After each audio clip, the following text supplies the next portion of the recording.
Hey everyone, welcome back to the Soundbyte. My name is Andrew, and today we're going to be jumping into some Pantera here, in tribute to Dimebag Darrell, who just recently, December 8th, it was the date of the day he died, unfortunately, back in 2004, I think it was. 21 years ago, unfortunately. I remember the day that it happened. It was a huge, big deal in the music world, in the metal world especially, and for such a talent that was such a huge loss, and for some of us who were such big fans of Pantera and Dimebag in particular, it was a massive loss and such a huge tragedy. So I thought I'd jump into some Pantera today, just as sort of a tribute to Dimebag. And go for a track with Mouth for War, which is going to be the official video here. I haven't seen this video in quite some time. I saw it way back in the day when it was first released, I guess, or not long after it was released. So it was kind of around the time that I first got into Pantera. So it was one of my first sort of introductions to the band. And right off the bat, Dimebag was one of the guys who kind of stood out. He was such a character, both on the guitar and off the guitar as well. So such a legend. I've got a few stories to share about Pantera as well, just through my own experience. So I'll sort of share a bit of that throughout the video. But let's get into Mouth for War here, and one of my favorite tracks from the band, off the vulgar display of power. Which is one of the greatest albums. Vulgar Display of Power back in 1992 was such a huge, impactful sort of album, and it kind of really changed a lot of the metal stuff in the 90s, because obviously back in the 80s it was kind of a lot of thrash metal and stuff, and a lot of people say, well, the grunge sort of killed off, the metal and all that kind of stuff. But you know what? Pantera were there, and they were the biggest band in the 90s as far as like the metal stuff was concerned. And they just got bigger and bigger as time went on.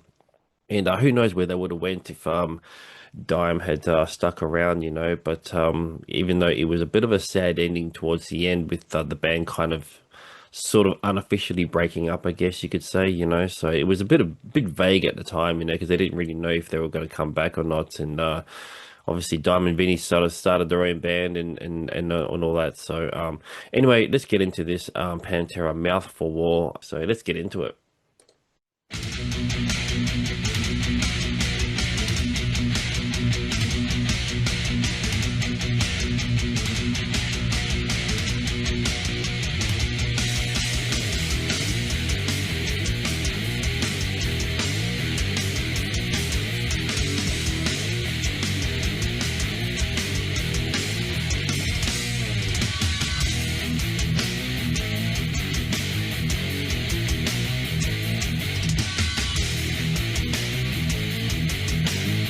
Those little stops is yeah, one of their trademarks.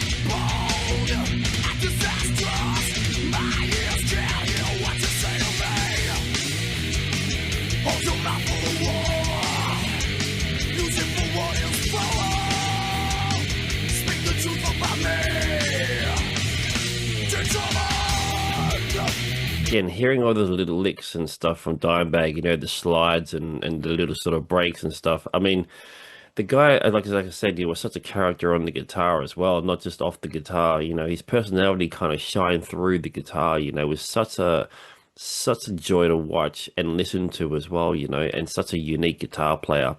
Obviously, you can hear some of his influences. Obviously Van Halen was a huge influence on him, and Kiss as well. But he obviously he made his own kind of thing, and he had such an influence on so many guitarists since then. I mean, talk to any guitarist nowadays, especially even for the last 20 years, and it's just like everyone will pick Dimebag as being an influence on them. So and obviously the impact of Pantera's music is still lives to this day. It's amazing, like the different genres that have come out of it and stuff, and that groove metal that kind of eventually became all kinds of different things, over the years, so. And the really cool thing about him is the way that he approached the guitar as well. It was not about, guitar, showing off and things like that. It was more about what would serve the song best and what would sound really cool to add, extra stuff to the song. And he was always all about that, and that's why, not everything that he did was super like technical and stuff, even though he could do that. Even the main riff here, especially at the intro here, it's that kind of really cool riff and stuff, but like there's not a lot of chord changes going there on there, It's just more just sort of riffing out and stuff, and that's exactly a prime example of how that worked best for the song, So he was really good at that.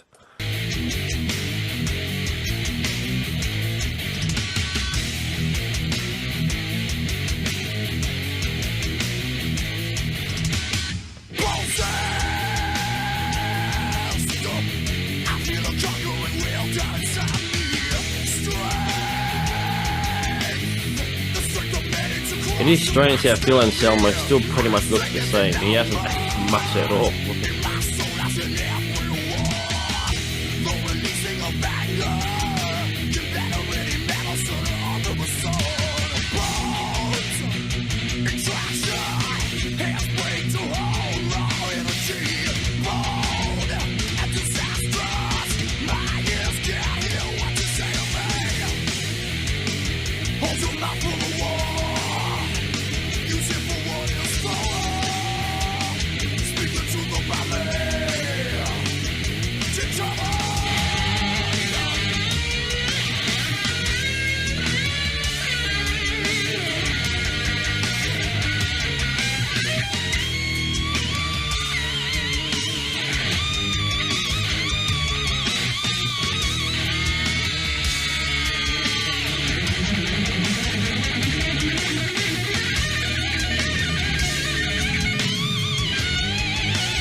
Vinnie Paul obviously is the same as but Dimebag as far as like what serves the song best, and obviously a lot of the feel and groove that he has is a prime example of what made Pantera such a great band as well.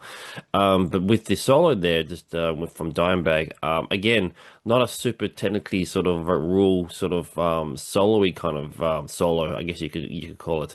Kind of real basic and kind of serves the song and kind of, follows along with the melody of the song, And again, he could have done all kinds of stuff in there, but he chose to go with what he thought was the best for that song, So, and he's right. Like it does sort of, it fits the song perfectly, and just a prime example of the kind of guitar player and the kind of thinking that he does when he writes music.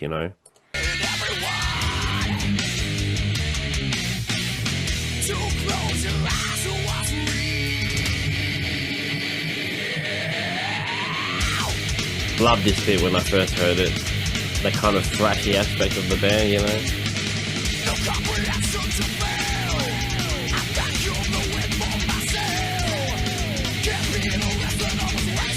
Seeing the crowd like, with the band on stage like that.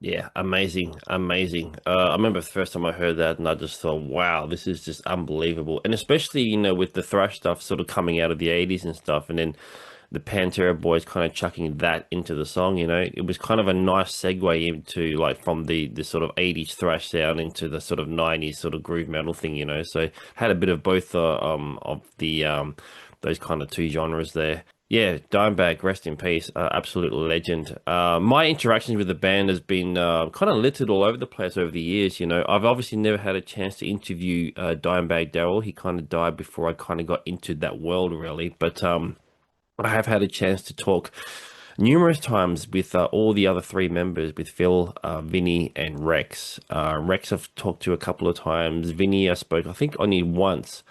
That was when he was doing Hell Yeah, and absolute joy to talk to. Such a legend. I was one of the few times where I was a little intimidated, because when you're such a fan of someone, it's hard to kind of shake that off a little bit. So he was definitely one of the few, but at the same time, I was really enjoying the experience of having a chat with him. Super down to earth, nice guy, absolute legend, and I'm so glad that I got a chance to talk to him before he passed away. Because yeah, that's one that I'll always treasure for the rest of my life. With Phil, talked to him a couple of times. Absolute legend as well, and he's such a character to talk to as well. Yeah, he was definitely one of the cool ones as well. I didn't feel as intimidated, for some reason, even though I'm a huge fan of him, obviously as well. But the intimidation factor wasn't quite as much for some reason. He has a way to kind of keep the conversation very, very laid back, I guess you could say. So it didn't feel as much of an interview as maybe some of the other ones did.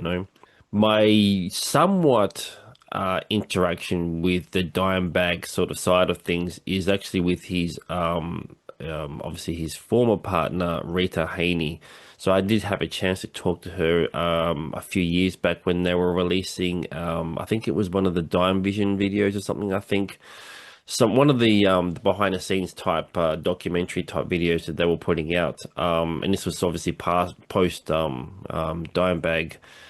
So I remember talking to her about all the kind of crazy stuff with the Pantera boys and putting the documentary together and all that kind of stuff. So she was really cool, and kind of my only sort of link to Dimebag, I guess you could say. So.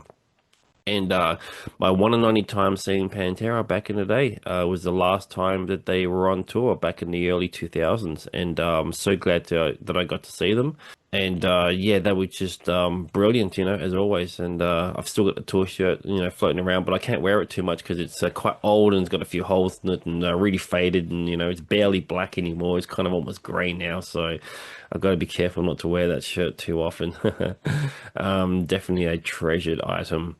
But yeah, those are kind of my sort of links to the band over the years, as far as like interviews and things like that. So obviously I'm a huge fan of the band, and at one point in time they were my favorite band. And just really kind of disappointed with the fact that they never were able to continue on. They would have been absolute legends right now. And obviously, there is that kind of tribute to Pantera at the moment with obviously two of the original members, Phil and Rex, joining partners with Zach Wild and Charlie Benante from Anthrax. And that's it's a controversial topic, I guess you could say. A lot of people are kind of divided on that, whether they should have done it. And because obviously, Vinny was kind of very against having any kind of reunion. He wasn't going to do anything um, Pantera wise without his brother. And fair enough, I can totally understand his point of view. And so I don't know, maybe his look on what Pantera are now would be, you know maybe less favorable, I guess you could say. But I don't know. All I know is that apparently I haven't seen this current incarnation of the band Pantera, but apparently they're doing pretty good, and people are enjoying it, and it's kind of going, down memory lane and kind of reliving some of those classic tracks, I guess you could say. I mean, Phil and Rex obviously trying to bring a bit of that the glory days of Pantera back again a little bit. And but it's not the same without Diamond Vinny. Those two were the legends. They were the backbone of the band, and they were the reason that Pantera became who they were. So anyway, that's the little tribute there to Pantera. Rest in peace, Dimebag Darrell. Which can't believe it's been 21 years. Which is, like I said, I remember the day that it happened when we all found out that he passed away, and then obviously a number of years later, Vinnie Paul kind of followed in a much different way, obviously, but still sad and tragic at the same time. So it's such a real shame, but two legends are gone, so there you go. Anyway, thank you for tuning in as always, and please subscribe if you haven't. Thank you to all those who have subscribed. And if there's any Pantera stuff you want me to check out, because I was debating about whether I should do like something just solely just Dimebag only for this, but I thought, you know what, Mouth for War kind of represents a lot of Pantera, and it certainly was a huge introduction for me to get into Pantera. But if there's anything Dimebag related or whatever, or even Pantera related that you want me to check out, let me know, and I'll definitely get into that for sure. Anyway, thanks for tuning in, and I will see you in the next video.